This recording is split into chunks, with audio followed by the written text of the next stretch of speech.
some of y'all, how many was that the first time y'all ever heard Cody Johnson? That song, man, I'm telling you. First time I heard that song, I broke down in tears and just, I couldn't believe one of my favorite Texas artists wrote a song like that. But, man, that song just touches you. Grabbed a hold of me and was like, man, you got to play this song. I know probably most of y'all probably never heard of this next guy, but I can say if you listen to some of his music, you can't do anything but smile and feel the joy that God gives us. It's a guy named Kev Mo came out with this song way back in the 80s, late 80s, early 90s. I don't know when, but it was back then when some of y'all didn't exist. Most of us didn't exist probably, but this song's called Give It Over to God. And it's a bluesy song, so if y'all got sunshades on, you want to pretend you're in a blues band, you know, feel free.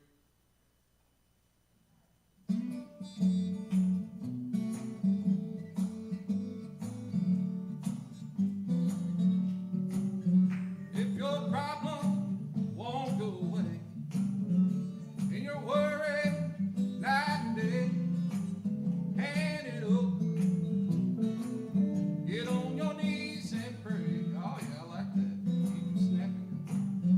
If you're sick, feeling low, got no money, got nowhere to go, hand it over. Get on your knees and pray. Hand it over. Hand it over. Yeah, give it up, get it over. Hand it over. Get on your knees and pray. Ain't no mountain I can't climb, no answer I can't find. All you need is the Lord's hand to hold. He'll heal your body and your soul. This road is gone and can't find a way. But let the Spirit light your way. Hand it over. Yeah, get on your knees and pray. I'm gonna let the guitar do some talking.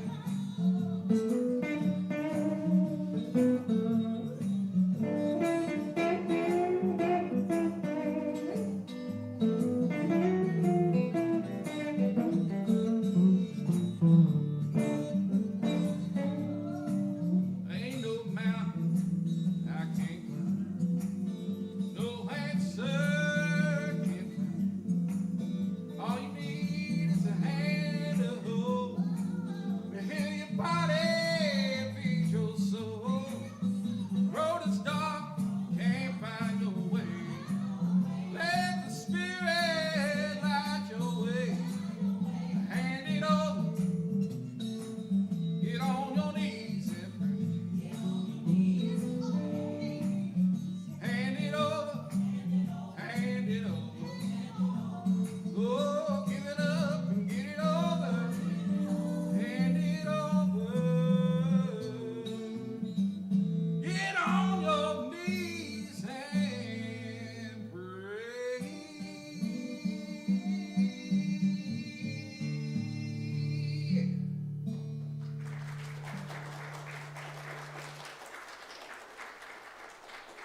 Time for history. Women don't want to see your fish. Oh, All right. God. We got Larry coming up here now. Y'all give it up for Larry.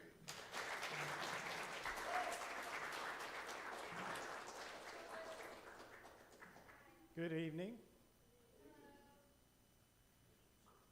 How's everyone? You're good? How many like dinosaurs? I'm going to need you to move. I'll work with this section.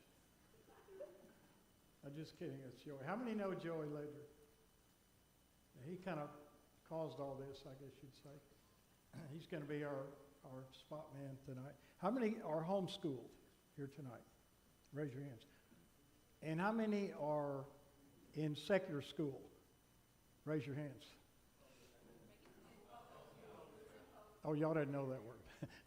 How many have had no schooling at all? Okay. How many understand the question so far? Okay, 60%. We're good. Let's go. I've got a bunch of stuff to show. I'm not going to go into the dinosaurs right off the bat because we brought a few too many. I want to get through the presentation and then we'll pick out a few of the key. Y'all know what this one is? T-Rex. This man right here got it right off the bat, T-Rex. Do you know what this one is? 2 out of 2. I got you. Dinosaurs. This one's a little harder. Dinosaurs?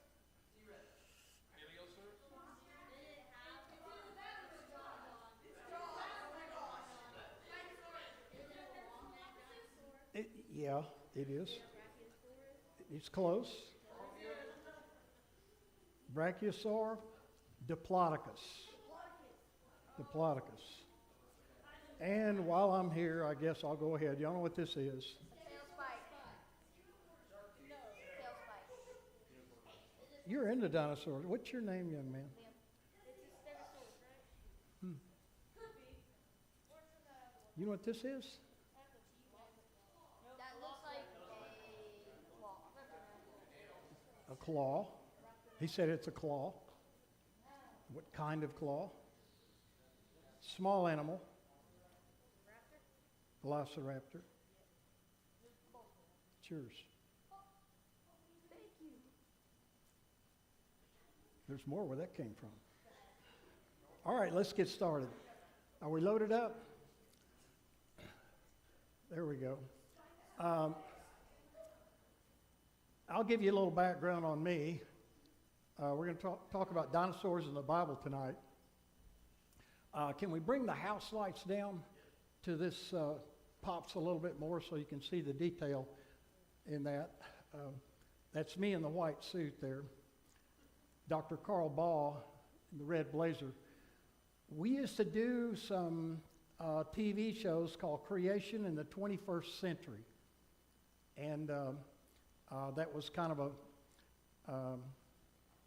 well, I want to say a weekly thing, but at any rate, we also did dinosaur digs, and this is our dig site in Colorado. I'll have some more slides about that in a minute.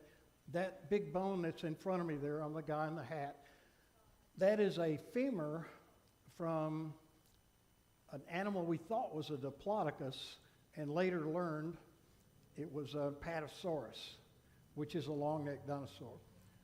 More about that in a minute. That is a mammoth tooth, and I've got that very fossil right here. Bring the house lights up just a second, Bob, if you would, please. I'll go ahead and show this.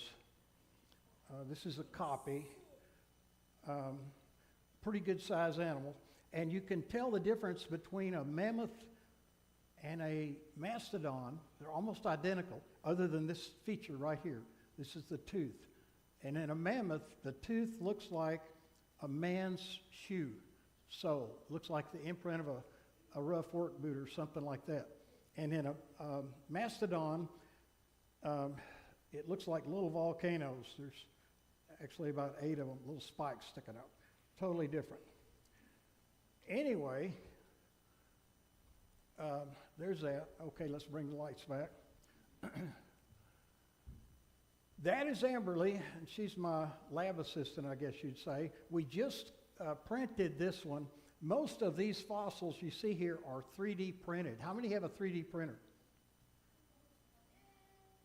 A few of you. Okay. That fossil's about 4.5 feet long. It's good size. And someday I would like for you guys to be able to come to our museum and you can see all the big stuff. We can't bring the big stuff here. We can bring just about everything we get in the back of a pickup truck, and that only goes so far. You see that T-Rex in the background? Let's see if I've got a better picture of that. Like that one? That one's in the Chicago Field Museum. That one's not mine. But the T-Rex in the background there, that is mine. That's ours. He's 15.5 feet long. We'll talk more about T-Rexes in a minute. How many think that's their favorite dinosaur, by the way? T-Rex. One guy, 2, 3. Okay. You know the name of that dinosaur? The Tyrannosaurus Rex here, it has a name. This was the biggest one ever discovered, South Dakota, 1995. That's Sue, named after the archaeologist's assistant, Sue Hendrickson. And it's in the Chicago Field Museum right now. Went about 6 slides ahead there all at once. Got the buffer queued up a little bit too far. Let me back up.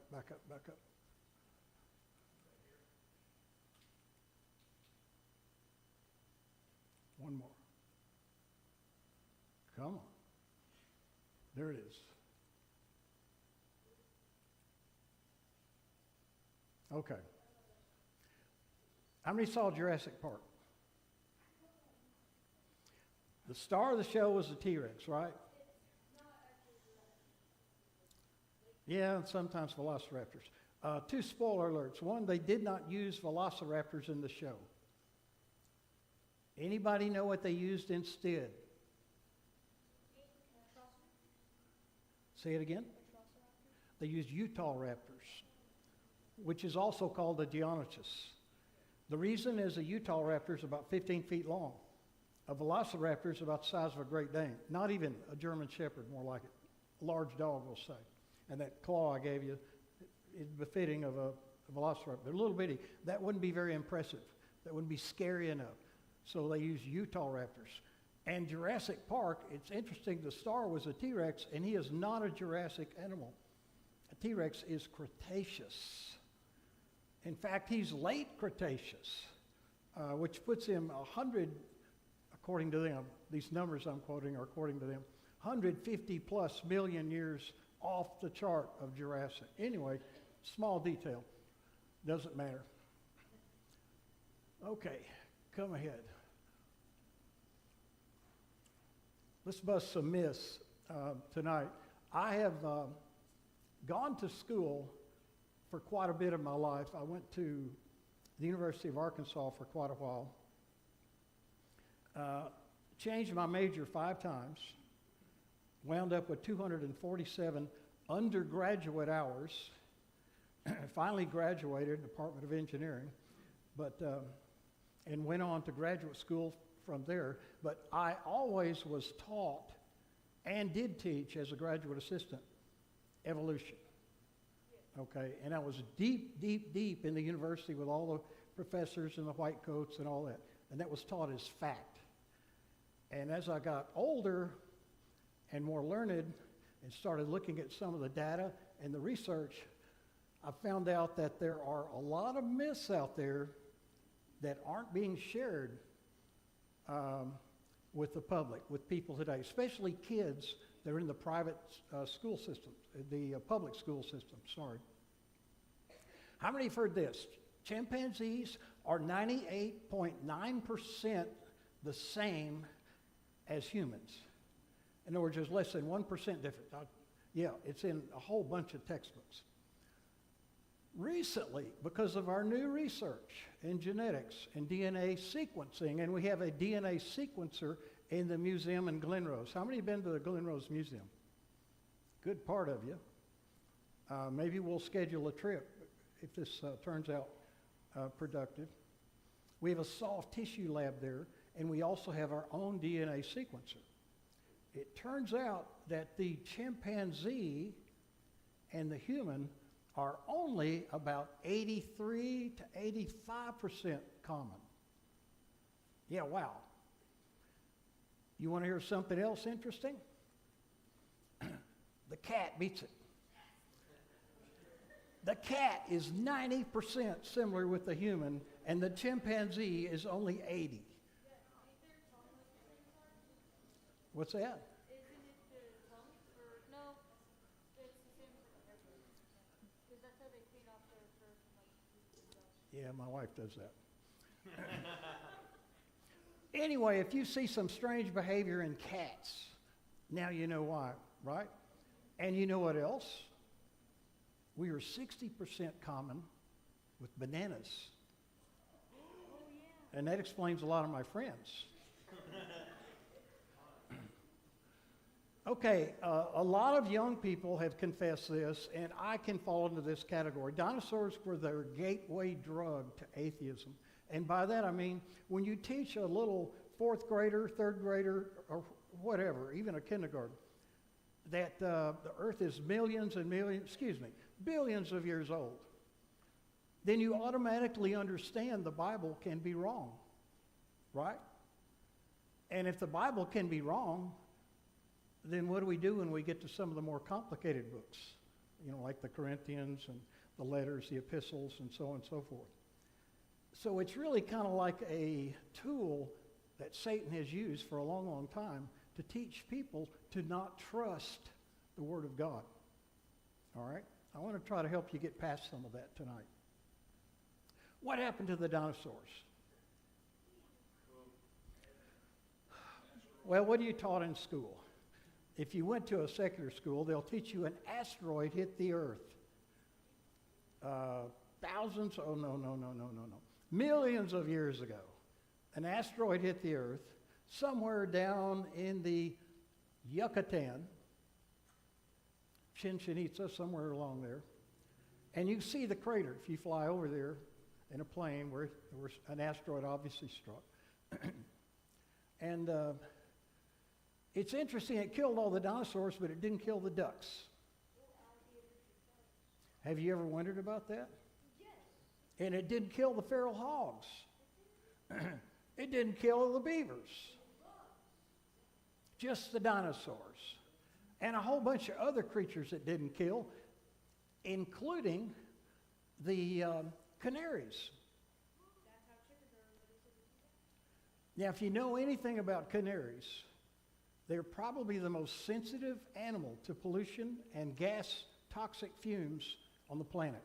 In fact, there was a time they would put a canary in a cage, and the cave miners would take the canary in the cave, in the mine shaft with them, and if the canary ever stopped singing, they knew there was a gas leak because the canary had just died. And they are very, very sensitive to toxic fumes and things that would have occurred if an asteroid caused an extinction level event globally. But we still have lots of canaries. It only killed the dinosaurs. And the dinosaurs all, almost exclusively, they wound up in what? Mud. Did you know that almost every dinosaur discovered is in mud? I've got some bones here. Is this the cover stone? This is skin bone. Here it is. This is what we call a cover stone. Thank you, Bob. You can see the shape. This was a piece of a tibula, which is part of the leg. Okay, this is the bone that's on top of the real bone. Now, we dig team grunts don't get to keep the bones. We get to lay down the dirt with the paintbrush and the little tools and the dental picks and all that and pick all the overburden away so that they can be jacketed, and we take them to the lab for field dressing. But the cover stones, every once in a while, if you're a good digger and you obey the master excavator, they'll let you keep some of the coverlets. And that's what this is. This is bentonite clay, and it has hardened like rock. And bentonite clay is real cool. They use it in a lot of things. They use it in cosmetics. And you can grind this stuff up, mix it with water, and it makes mud, and it'll harden again, just like concrete. So we actually use that in the field to jacket the bone and make like a little cast, a little plaster cast out of this stuff, and bring the bone safely from the dig site to the lab. Anyway, dinosaurs are almost always found in mud. And that's not just locally. There's a mud wall in China that's got dinosaurs' bones in it. There's our field jacket. I was telling you about that big femur. And we have that femur molded, by the way, in our little museum in Salado. If y'all come there, we'll be happy to show it to you. With the fibula, you know, that's the bone right beside the tibia. We got the tibia, the fibula, and this bone's called the femur. And what are people that say there is no God? Blasphemers.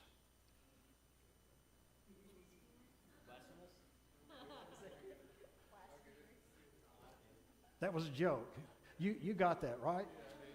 They'll get it out on the way to the parking lot, maybe. All right, enough of that. There's the host, it's Belinda Lacoste. She owns the farm, the ranch, where we dig, and it's a private site, it's a private ranch, small Colorado ranch, 35,000 acres. And that's Joe Taylor, the late Joe Taylor, the one that modeled the burning tree mastodon, which you can find a copy of in the the Answers in Genesis Museum up in Kentucky. How many have been there? That's worth a trip. Anyway, Joe, good friend of mine, and that's me on the left there in the blue shirt. That little town is called Macedonia. Let's see if I've got a picture of it here. And there is Macedonia, and it's right down the road from Dinosaur Monument. And I believe I was talking to, was it Michael? Yeah, over here earlier. You've been there, right? You see that building, the little hut up in the background there? That's mounted on a wall. They built that glass house on top of a wall. And on that wall, there's about every dinosaur bone imaginable mixed up in a totally chaotic slurry of mishmash. And that is a group of homeschoolers that we took up there to help dig in that dig site. How many would like to go on a dig if we go back? Good, that's like 90% of the group. And that's usually by invitation only. There are only so many they can take, and it's usually quite an experience, a lot of fun. There are the bones in the background, fossils numbering the thousands are on that wall, and it's on a big steep slope. And they're all disjointed, discombobulated. They're not together, if you will. When fossils are scattered like that, it's usually the result of a cataclysmic event, like a flood. Here's another bone mass. Now look at the number of bones in that mass there, just about as thick as you can get them. Now you can't say those animals came there one at a time over millions and millions and millions of years. Can you just feature that? And deciding to die one by one by one by one by one? No. All these animals were caught in a flood, and they drowned, and they were swept up together in a big, like a log mat, tangled up together, floating on top of the water, and came to rest on that little slope. And then when it dried out, well, then you've got the pattern of bones resting on the ground there. Let's see, I've got one more slide like that. Look at that one. I think that one's in Canada. That's called a bone mat. Those things are all over America. Now look at the orientation of the bones in that mass. Yeah, you can see that. They all seem to have their long dimension going the same direction. Now here's something they probably don't teach you in school. See those red dots on that map? Every one of those red dots represents a bone mass, just like the one I showed you. And get this, in every case, with few exceptions, the bones are all going the same direction. Now, what kind of a localized flood would make all of the bones on the whole continental United States point the same direction at once? I can only think of one thing. I think to me that is, that's smoking gun stuff there. That's killer. And look at this. Dinosaur fossils are always found in association with clams, and our dig site in Colorado is no different. It's 7,000 foot altitude, which is fairly high, and there are clams mixed in with the dinosaurs. Why do you suppose clams are mixed with dinosaur bones? They don't live in the same environment. In fact,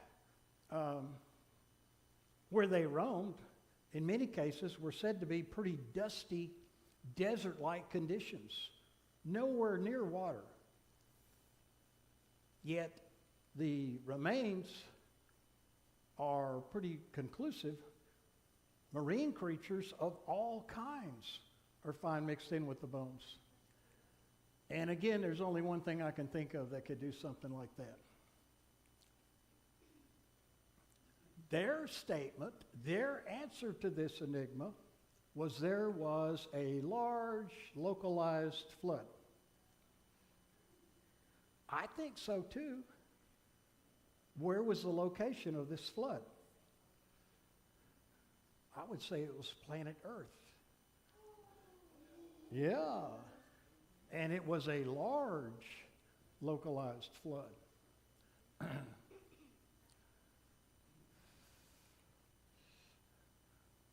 A very tumultuous event with thousands of pounds of energy and water, mixing animals of all kinds. And you know, when we dig the dinosaurs, we sometimes find modern creatures mixed in with the dinosaurs. We have an ankylosaur. We have a stegosaurus. That was one of the first animals we found. We thought it was the biggest one ever discovered. We have the Diplodocus, as I mentioned over here.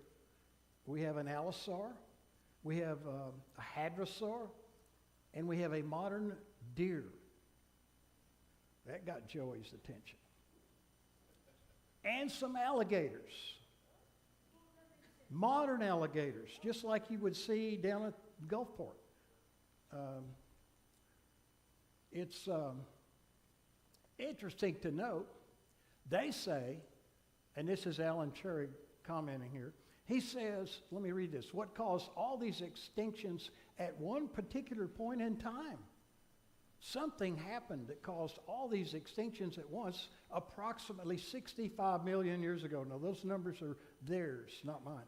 And that's when they think this extinction event occurred, if you read the secular narrative. And he goes on to say, dozens of reasons have been suggested, some serious and sensible, others quite crazy, and yet others are merely as a joke. Every year people come up with new theories on this thorny problem. What could have possibly made all this happen? It says the trouble is, if we're to find just one reason to account for them all, it would have to explain for the deaths at all the same time of animals living on the land and on animals living in the sea, but in both cases of only some of those animals, for many of the land dwellers, many of the sea dwellers went on living quite happily into the following period. How could some animals go living on with no problem after the flood? I think they got on a boat, a big boat. And it floated around for about a year, and then the door opened and they all got out. And he comes out to say finally, alas, no such one explanation exists. And I think, I know one. It's in a book. And it's called The Global Catastrophic Flood of Noah.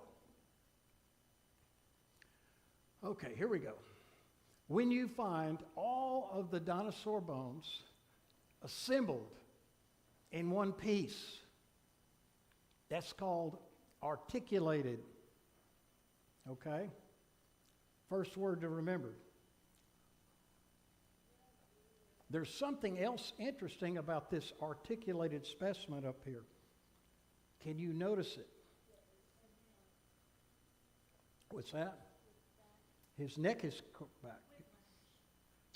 Really hard, isn't it? Why is that?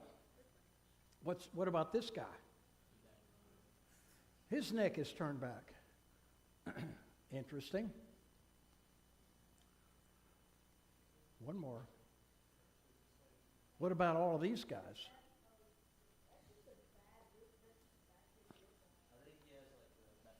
Young lady back here. What's that?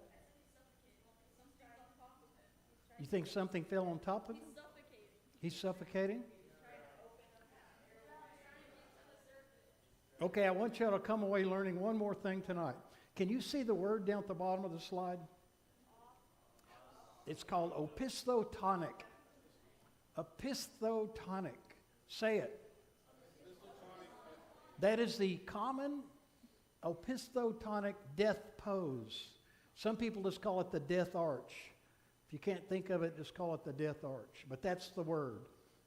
And almost all dinosaurs are found with this neck arch. Do you know why this neck arch occurs? It occurs because the animal died by drowning. They have done multiple experiments with different animals, mostly chickens. And when the animal drowns in water, there's a certain ligament on the back of the spine that shrinks hard and pulls the neck way back, just like that. So anytime you see a dinosaur with his neck back like that, you can almost certainly say that animal drowned. And it wasn't because an asteroid hit the earth. And iriditic dust covered him up and he suffocated. Okay, here's another quick quiz. This is a road cut. And that's where they buzz through the mountain to make a road. And sometimes you'll see the stratum looks like that. And it's curved, it's bent.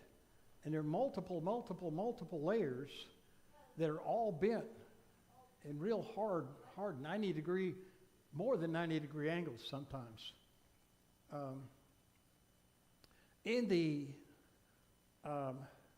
Scott, there it did it again. I'll click this and it doesn't advance. And then if I click it again later, then it won't advance. And then sometimes I'll click it a third time, and then it queues up all those advances and it just loads them all at once. I'm not quite close enough to my receiver back there. I need a different antenna for that distance. That's the Scott Forsman Earth Science book. Look at the stratum, how it's bent. Now I want you to put your, what do I want to say here, detective hats on here. What's going on? How does that happen? Remember, see if you could read that sign up there. You can on that monitor back there, but it's a little fade up here. It says, remember, 2 inches equals 1 million years. Okay? Now those layers are anywhere from 3 to 6 feet thick.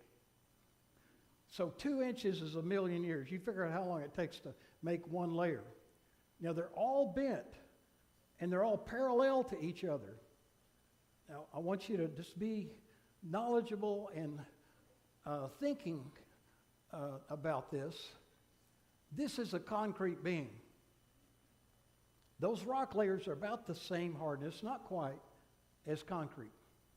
They're limestone basically, which is like 6.3 on the Mohs hardness scale. And concrete's above that. But still, when you bend concrete, and I mean concrete that's cured, it cracks. And there's some good examples of that in the photographs and the picture. Those are cracked bridge beams. If you bend rocks, they crack, right?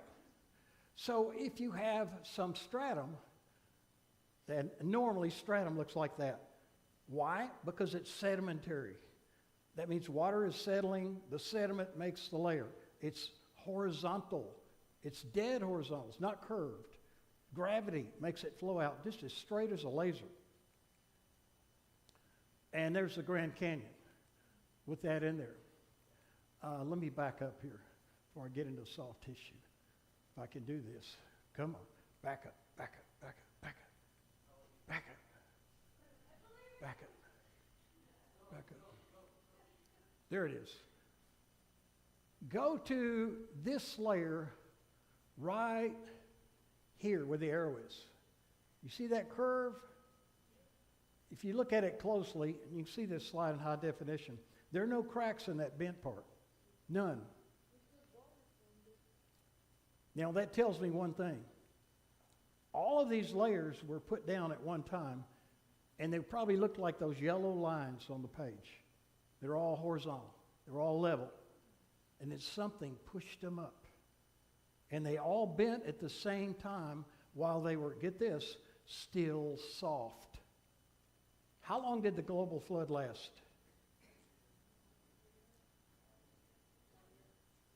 1 year, almost exactly 1 year. And these layers were hardening all that while. And there were many of them. And they were put down quickly. And that's the only answer how you could get something that looks like that with uncracked bent sections. Anyway, to me, I think that's another smoking gun for the young earth narrative. Let me get closer to the computer back here. There we go. Okay, here we go. Back up one. I think my battery's getting weak. It started out working better than this. How many have heard about soft tissue and dinosaur bones? Okay, when they found the big T-Rex in Colorado, the one named Sue, they were lifting it out very quickly because they were in a hurry. They helicoptered up one of the femurs. Y'all know what the femur is. We talked about that. This bone, kneecap to hip. And they strapped it in the middle, and they didn't field jacket it. They just thought they'd lift it out because it's such a good specimen. Well, it broke. It snapped in two. And a whole bunch of the material on the inside of the bone came out. And when that happens, you can't glue it back in, if you know what I mean. It's just junk. So they wondered what to do with it. They gathered it all up, put it in a bag, and they gave it to Mary Schweitzer. She studies, get this, soft tissue. Mary Schweitzer studies soft tissue in all kinds of living creatures, mostly ostrich animals. And she got to looking at this stuff, and she called them about a month later and said, "You guys aren't going to believe this, but this dinosaur bone stuff you gave me, it's got soft tissue in it." And it came out of Sue's, the T-Rex discovered by Sue Hendrickson in 1995. This is all in our lifetimes. Well, I guess most of our lifetimes. How many were born after 1995? Good, I have to ask that question. We got a group of 63 kids, K through 5, and that question isn't going to work there next week. That's going to be a dead end, I can guarantee you. Anyway, she comes up with soft tissue in the dinosaur bone, and they decide that she is now the enemy. And they basically kicked her out of the evolutionary community. And they expelled her, so to speak, because what she said is going way, way, way against the narrative of, there's Sue, the T-Rex, the original. And there are many copies of Sue now around the world, not just this one. About 5 years later, they started looking at her research and found out that she was spot on, that they found soft tissue in a dinosaur bone. Do y'all remember Jurassic Park? You remember the man that had the cane? What was his name? What's that? It's not important. John Hammond. John Hammond, yep. And he was all about the amber. Why? Because it had a mosquito in it, right? And the mosquito had what in it? Blood. And why did they want the blood? Because they thought the mosquito bit a dinosaur and it had dinosaur DNA in the mosquito blood, and they were going to take the DNA and go make a dinosaur. Guess what? You don't have to do all that. Just go get the dinosaur bone, dig it up, and you not only can get DNA, you can get red blood cells, you can get collagen, you can get soft tissue. They have found blood veins that are still flexible inside of dinosaur bones. So at the museum in Glen Rose, we got the idea, we got bones. Let's go look in some of our bones and see what we can find. So that's me in the ball cap. Yeah, I caught heck for wearing a baseball cap in the clean room lab. And I am slicing up myself a little piece of Allosaurus bone out of one of the animals we found in our dig site. And there it is. This streaky stuff by the arrow here, that is collagen. There are osteocytes in there. There are red blood cells in there. Look at that. A whole red blood cell. It's full of DNA. You don't need a mosquito. You don't need amber. You can pick that up and run with it. And of course, they're off doing that with 3 or 4 animals right now, including a mammoth. They're trying to cross some of that DNA with an elephant and bring a mammoth back to life. I don't know if they can do that or not. It'd be pretty cool if they did. But it still doesn't refute where the mammoth came from in the first place. He was created with the big land animals, with us, day 6, bing, and the dinosaurs. Okay, give me a slide. Here we go. Richard Dawkins. All the fossils we've ever found, I love this. This is his statement. They have all been found in the appropriate place in the time sequence. There are no fossils in the wrong place. I just have one word to say about that. Wrong. There are lots of fossils in the wrong place. This is what Carl Werner says, Dr. Carl Werner. He says we have found examples of almost every modern animal fossilized along with dinosaurs in practically every dig. And let's see, I've got one up here if I can find it. Looking for the London hammer. We didn't bring that? Okay, next time. I was going to say we have some human artifacts mixed in with dinosaur remains. That's pretty cool. Moving right along, there's another dinosaur skeleton. What do you notice about that one, by the way? What you notice about that one is there's 2 animals there. Yeah, there's 2 animals there. And there's another one, and that's a dinosaur, and he's fighting a mammal. Yeah, we've got a whole presentation on this stuff. This really breaks a lot of China. This really writes a bunch of new chapters in the textbooks. But there's a mammal that's attacking a dinosaur, and the mammals weren't supposed to be around for like another 125 million years, but yet here they are going after it in the grave site. There's an Archaeopteryx, and many of you have heard of that animal. They claim that is you're all nodding your heads, I know. We have an Archaeopteryx specimen in our museum. They claim that was the example of a dinosaur becoming a bird. Okay? The truth is the Archaeopteryx was found in near Jurassic, which is many, many, many million years earlier than T-Rex and Velociraptor and Allosaurus and all of the dinosaurs, basically all the dinosaurs. So the Archaeopteryx came first. If you want to say the dinosaurs evolved into the Archaeopteryx, you'd be more correct if you said the Archaeopteryx evolved backwards into a dinosaur, according to the data. Notice this one. He's got the epistotonic death pose. How about that? Bing, once again, there it is. Keep that in mind. Next time you see a fossil, look for that. Okay, there went 2 slides at once. Here we go. Carbon-14. How many have heard of carbon-14? How many believe in carbon-14? Just Joey? Yeah, remember he's the one that's common with the banana. Just kidding, Joey. He's going to come in handy here in a minute. How many have carbon-14 in their bodies right now? About 35%. Okay, shockwave. All of you have carbon-14 in you. Why? Because you're breathing the air. How many are breathing the air? Pretty much all of you, mostly this side of the room. The air has carbon-14 in it.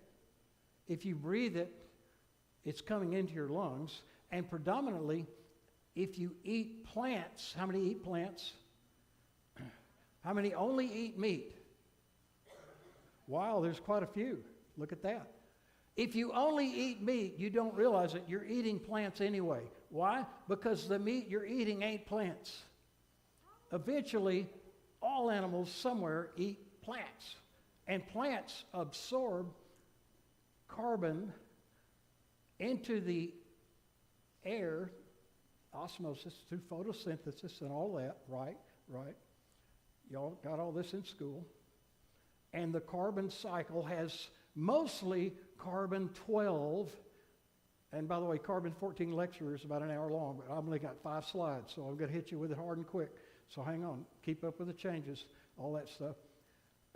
You have about 0.2 of a trillionth of a percent of the carbon that's in your body is carbon-14. All right? All of you do. Why? Because you all ate within the last week or so. And every time you eat, you get a new dose of carbon-14 because it came from the plants. So all of us have almost exactly the same carbon-14 in our bodies right now. Okay? Now, here's the half-life rules. Of all of the radioisotopes, carbon-14 is one of the fastest.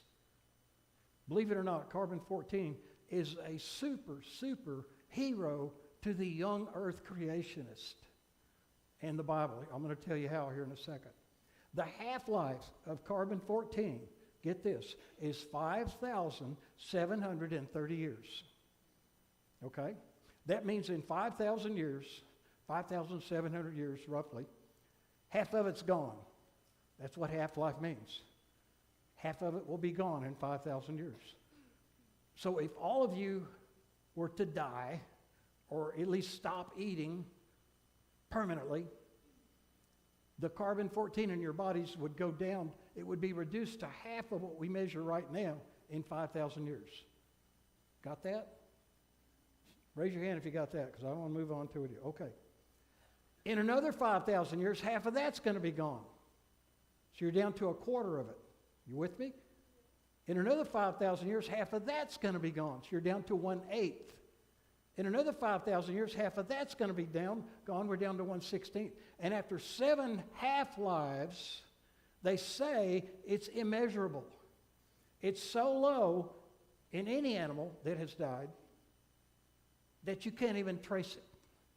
So that means carbon-14 is good for a maximum of about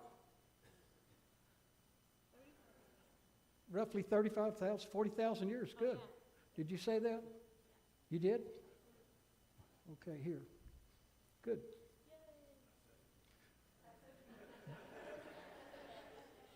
Anthony raised his hand. He wants a claw too. There's more where that came from, so pay attention. Think about this. Carbon-14, we now know, is only good for measuring things that are less than 40,000 years old. And if you want to get ridiculous, you could push that all the way up to 80 or 90,000. But that would be down in the trace element zone, where the equipment's just not that accurate. And the contamination is a problem. I mean, if you touch a sample, you bring a bone here and say, Dr. Mitchum, I'd like you to carbon-14 date this. If you've held it in your hand, you've contaminated it. If you breathed on it, you've contaminated it. So you have to be very careful with the sample. And when you breathe on it, you add carbon-14, not remove it. And that's bad. So anyway, here's the thing I want to share with you. This is the RAPE project. This happened in 2004. It's got Andrew Snelling's name up there, along with a bunch of Stephen Austin's up there. These are all creationists. They did a project where they measured the carbon-14 in dinosaur bones from all over the world. Now, according to the narrative, when were the dinosaur bones supposed to all have died? When did they go extinct? 65 million years ago, right? How much carbon-14 should they have in them? Thank you. None. Bing. What? Oh, you were wanting a claw. Later. Hang on to that. Hang on to that. Hang in there with me. None, right? How many dinosaur bones found have carbon-14? Isn't that nuts? Almost all of the bones they evaluated in the RATE project, which is an acronym for radioisotopes in the age of the earth, RATE, pretty cool. I'm advancing a slide here. Pretty soon it's going to give me about 6 of them. Come on, come on, come on, come on, come on. There we go. There we go. Dinosaur fossils should have no carbon-14. Measurable carbon-14 is gone in 40K years, give or take. But unfortunately, all dinosaur bones have carbon-14 in them. Almost all dinosaur bones have the carbon-14 in them. Significant amounts, not trace elements, which means they probably died, in my opinion, about 4,000 years ago, which is the time of the great flood of Noah, which fits. In fact, carbon-14 is real good for measuring biblical things. You with me? And by biblical things, I mean we were donated a hoof from an animal that was sacrificed in the tabernacle. And y'all know what the tabernacle was, right? That's the temple that was really just a big tent, a glorified tent, before they built the brick and mortar tabernacle, Solomon's temple. And it was like 1400 BC time frame. Anyway, we got this hoof from an animal that had been sacrificed there, and it had carbon-14 in it, and we dated it, and it almost came in right on top of the date the tabernacle was built, you know, the time of Samuel and all those guys. Fantastic. So it's handy for stuff like that. I mean, if you were going to date the Shroud of Turin or something like that, it'd be spot on. Why? Because it's right in the center of its half-life. You know, that would be like a 2,000-year-old artifact, so to speak. And that would be very accurate. But trying to say, when you've heard people tell you, oh, I know dinosaurs are millions and millions of years old because of carbon-14 dating. No, you don't. You don't understand how carbon-14 dating works. In fact, carbon-14 dating explicitly tells you they aren't millions and millions of years old. I'll give you one more quickie on the carbon-14 and we'll call it good.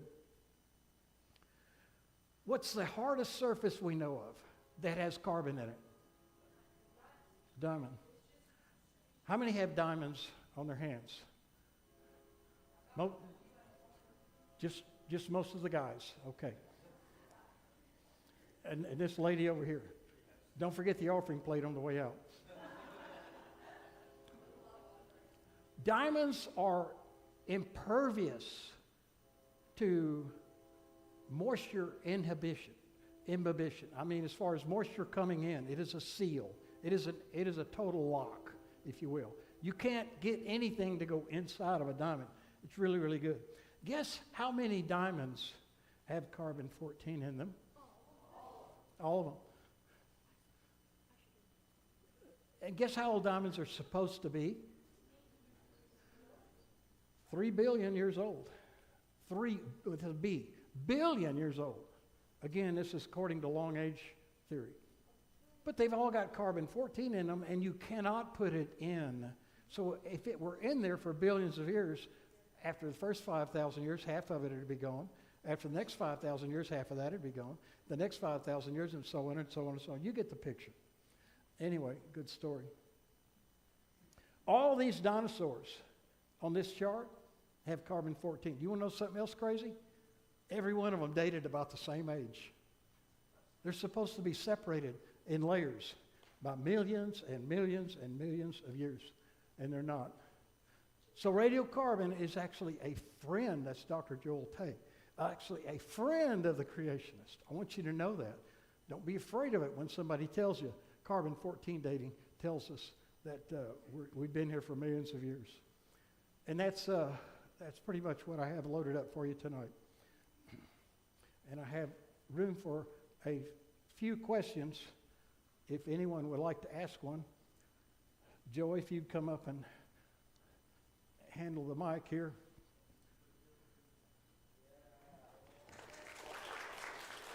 Thank you, thank you, thank you, thank you, thank you. Is this on? Testing, testing, testing.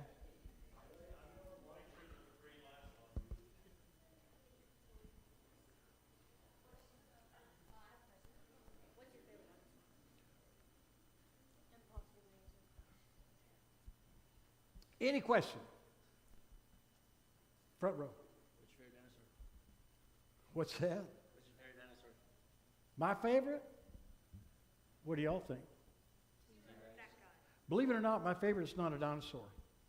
It's a flying creature called a pteranodon. If you come, y'all know what a pterodactyl is? Yes. Yeah. Is it a flying one? Yeah. I knew it wasn't a dinosaur. I just. And you know what a difference in a pterodactyl and a pteranodon is? Who said that? Give him this.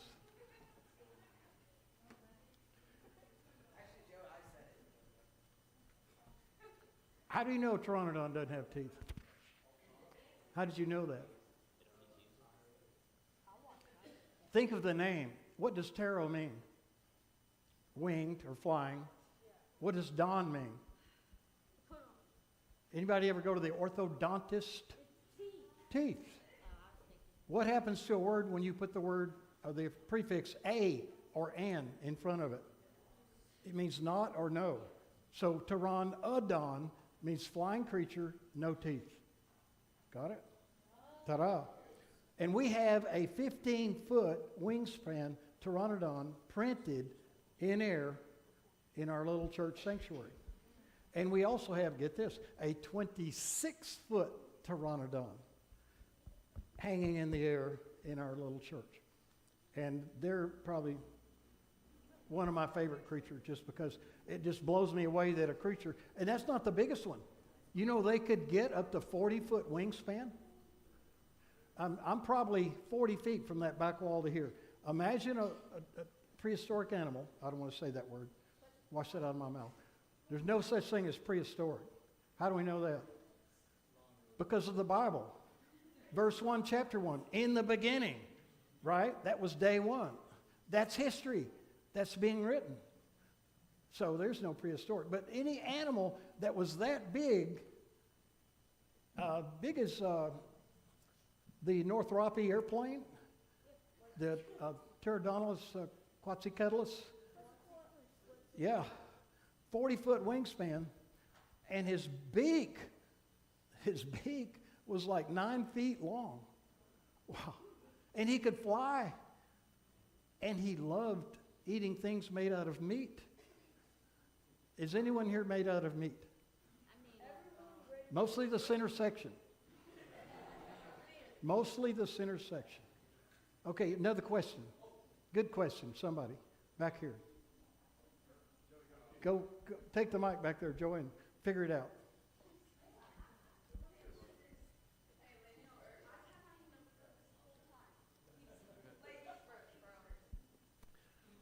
Okay, what about like the people that they say were around, like the Homo sapiens and like stuff like that? What about the people that were around? How many here are Homo sapiens? Okay, did you know the Homo sapiens, this is according to them, are the level of creature not quite as fully evolved as the Homo sapiens sapiens, which is what we are. So all of y'all that raised your hand just admitted you're not quite totally evolved yet. They found another creature they thought was between Homo habilis, Homo erectus, and Homo sapiens, and then they had to figure out where to stick us. You understand what Homo sapiens means? Homo means man, okay? Sapiens means wise. So Homo sapiens is wise man, right? Homo erectus means man that stands upright. And Homo habilis means man that is handy. So handyman, Tim the Toolman Taylor, is Homo habilis. They're all pointing at you, Josh. Homo habilis over here. Homo erectus over... No, I'm sorry, Joey. You're just plain bananas, I know. Anyway, Homo sapiens was the created creature. Okay, now there were cavemen. You understand that? Why? What happened after the ark landed? How many people were on the earth when the ark landed? 8 people. What did they do when they landed? Build houses. So where did they go? Home Depot. And they drove their pickup trucks down to Home Depot. They got some 2x4s and plywood and some skill saws and some DeWalt tools and went out there and started building, right? No. They picked up stones and started making spear points to hunt and gather. They lived in caves. Man became cavemen for a while. Okay? They only had the tools that were on the boat, and I'm sure those wore out pretty quick. And then there was the Tower of Babel. And that came, like 100 years after the ark landed. And a lot of people think that the cavemen came after that. But somewhere, I don't know exactly which, you pick, the humanity reverted. And there was another species of really strong men that were called Homo robustus. And those are better known as Neanderthals. Okay, the young man right behind her.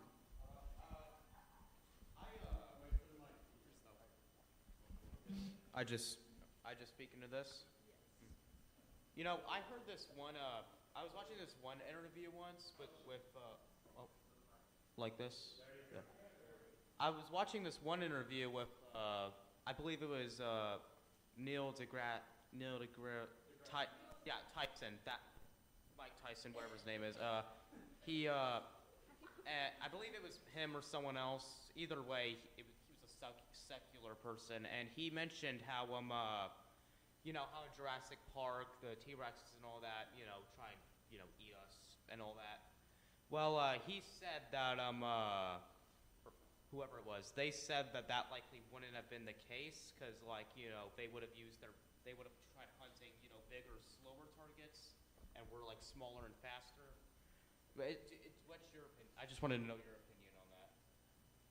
My opinion on would T-Rex eat people? Yeah. There's one thing that you need to bring with you when you're wandering around in the jungle or the woods and there are T-Rexes around. What'd you say? Shotgun? No, not a shotgun. Didn't you see Jurassic World? The latest one? Shotgun don't work. You bring a friend. And preferably a friend that cannot run as fast as you can.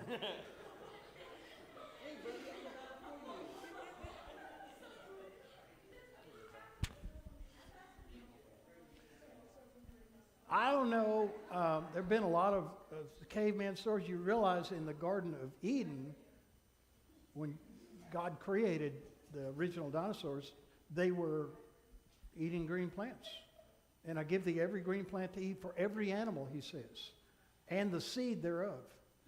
So all dinosaurs, including these guys, this guy is, believe it or not, even with these teeth, this is a plant eater right here. Just because an animal has big teeth, you should see a panda's teeth. They eat plants. They all ate grass in the beginning. But then after the curse, not the flood, after the curse, which occurred much earlier than the flood, they started with the carnage and eating other animals and other things. And that's when you needed to go hiking with a friend, preferably a slower friend. But you don't explain that to him, right? It's not up front. Anyway, a lot of caveman stories on that. Another question. Yeah, so I saw this one thing, Ken Ham, he thinks that T-Rexes might be plant eaters. I don't know, or herbivore, I mean. What do you think about that? T-Rexes might be, originally they were. I mean, the Bible says so. It says all animals originally. And we have that in another presentation. We just did it Sunday or Sunday before where we talked about that. We're talking about the millennial period. You understand the millennial period. How many know what that is? Y'all studied that in your Bible study classes? It's the 1,000-year reign after the tribulation. How many know what the tribulation is? Or do y'all believe in the tribulation? You do? Okay. Anyway, the millennial period is mentioned in Revelation chapter 20. And it's mentioned 6 times, the millennial period, the 1,000-year reign. And during that period, you can read in Jeremiah, Zechariah, and Isaiah, they all talk about the animals that are all going to come back, including the lion, the wolf, the lamb, and they live together, and they don't harm one another. and the child puts his hand in the hole of the venomous snake, and he doesn't get bit because they're non-venomous now. And the dirt will become the serpent's meat and all that stuff. Well, we believe at the Creationist Museum that dinosaurs will be recovered and brought back with those as well. Yeah, isn't that going to be cool? I mean, yeah, if history repeats itself, I am so getting a dinosaur. Yes, yes. And you could have your own pet T-Rex, right? And he would eat grass, and that's what the book of Job says when he talks about Leviathan and he talks about Behemoth, or some pronounce it Behemoth. They both eat grass like an ox, and that was pre-flood. And in the millennial period, they'll do the same thing.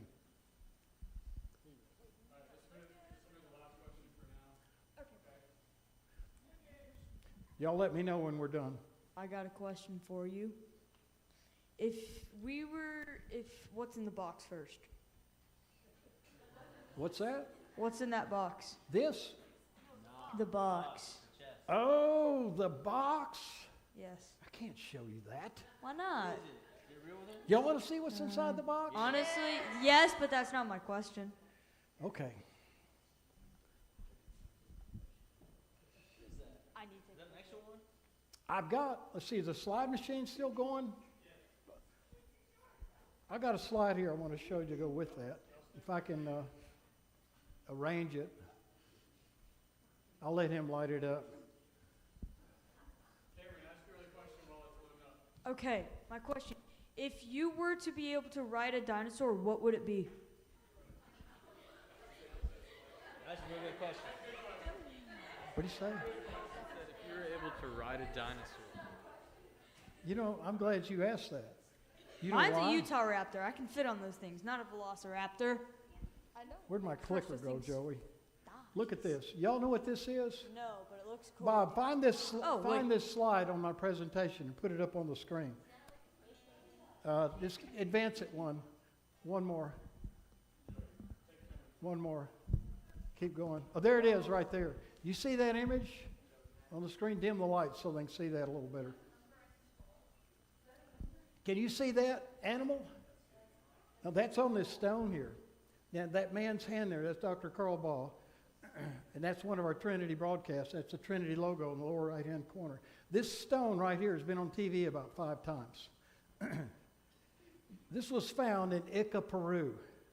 Back it up about 3 slides. Y'all know where Ica, Peru is? Back it up again. One more. One more. Let's see. No, go the other way. Go the other way. There's Ica. You see Lima, that's the capital. Ica's just north of there. No, just south of there. Okay, go one more. And it's where they have the, one more after that. There's the Atacama Desert. That's a Jeopardy question. Driest place on the planet Earth. Rains there 1/2 inch every 15 years. One more forward. One more forward. There it is. There may be another slide better than that. Those are the runways. There it is. Y'all familiar with that? Y'all seen those pictures? Those are the Ica Plains. Those lines were carved thousands of years ago, and they're not sure how, but they're straight as a laser, and you can't see them from the ground. You can only see them from an airplane. But this stone was found just a few hundred feet, literally, from where that is. It's called the Ica Plain Stones. Now go back to the slide that's got this picture on it that we started out with. There's a dinosaur on this rock. This rock was carved somewhere around 300 BC minimum. And not only is it a good fleshed out copy of the dinosaur, we didn't even know what a dinosaur was until the mid-1800s, when Charles Marsh and Cope,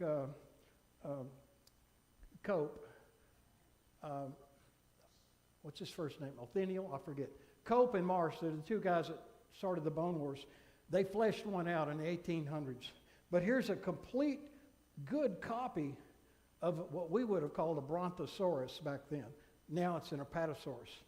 And look on the back. Here's your question. Look on the back.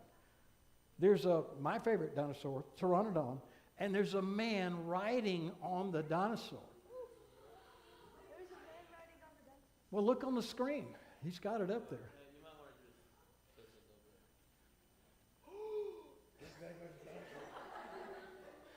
bit. Now, this is a burial stone. This is a funerary artifact. When someone dies, you know, there's no joking around, right? You see the guy on the back? Now, now put your thinking caps on. How did somebody know to draw such a good depiction of a dinosaur 300 BC? Knew exactly what it looked like. He had to have seen it. Other than that, he got his kid's comic book out or his iPhone and Googled it, right?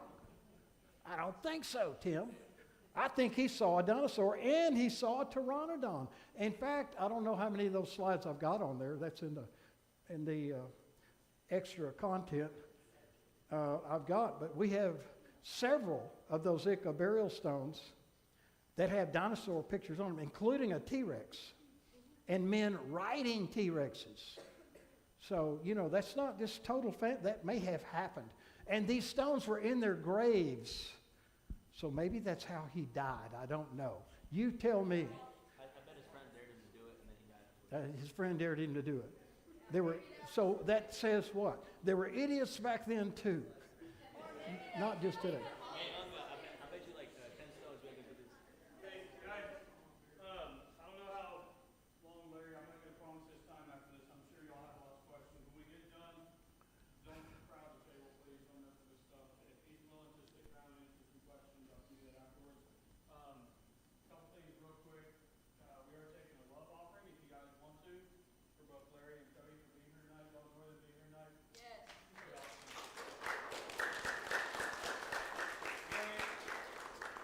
Are you guys still doing digs out there near on that private land over there by Dinosaur State Park in Glenrose? Every July 4th for 1 week. Okay, we'll be at camp, so we might plan that and get your thoughts. But yeah, they had a thing, you go out there and you dig an area where they have found lots of neat fossils. Y'all found some pteranodons out there, right? In Glenrose? In Glenrose. The, On that creek bed. yeah. They found the Poseidnosaurus tracks, There you go. which are currently the biggest dinosaur creature ever. And it's right here in Texas. And they were in the Glenrose area. It's a sauropod. That means 4 legs. 4-footed animal. And his foot is as big as a hula hoop. Huge. What's that? Poseidnosaurus. All right, so, hey guys, this is amazing stuff. We thank you both for being here tonight, for sharing this with us. While all this is fantastic and awesome, enjoy it because it's God's creation. And the main purpose of why I want you guys to hear this and understand this is because it's very important that we don't dismiss any part of the Bible. If the world can get you to dismiss the flood, first God's judgment, then they won't be worried about you thinking about God's judgment that's to come. Okay? So this is all amazing, wonderful stuff that God left for us to see and be amazed by, and I'm a dork with it. I did answer a couple questions, but I feel like I get lost. But anyway, know and understand God's word is true. Everything that God says is true. Okay? So let's pray real quick, and then we'll do one more song. I know some of you guys have to leave siblings. If you need to bug out, you can. All right, dearly Father, thank you for bringing us here tonight. Thank you for just enlightening our minds and just, again, just letting us just be in awe of you and just your glory and everything that you have, because you created everything that's in this earth, around this earth, that all this comes from you. And importantly, we know that you love us. You created each and every one of us. You love each and every one of us. And although we've all been sinners, you forgive us. I ask that you just bless each one of these students. Help them just have a heart and a fire for you. In your name, Jesus, I pray. Amen. Amen. Got to thinking what song I was going to close out on, but y'all give it up for Larry one more time, y'all. Wish I would have paid a lot more attention in science class when I was growing think I learned a lot about dinosaurs and just about everything in our past. And the one song that came to mind when he was doing his presentation for everybody was thinking about all the wonders and all the life that God has created. And that's why I'm going to close out on this song, How Great Thou Art. I don't know if y'all have a slide available for that, but I'm sure most of y'all know this song. So if y'all will stand with me and sing the Lord's praises, we're going to sing How Great Thou Art. Thank y'all for letting me come here today.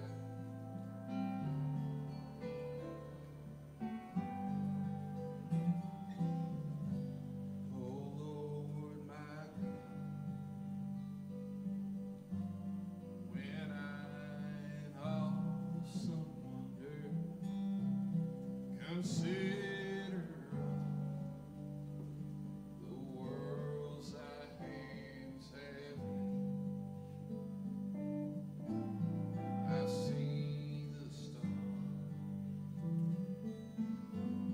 I hear the rolling thunder, thy path throughout the universe displayed.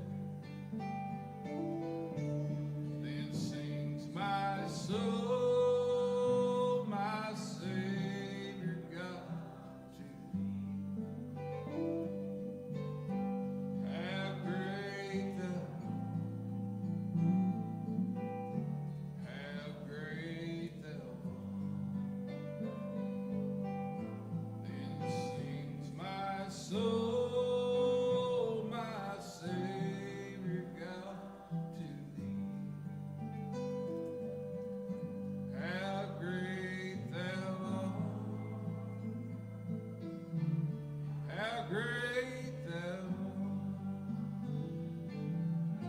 When Christ shall come with shout of acclamation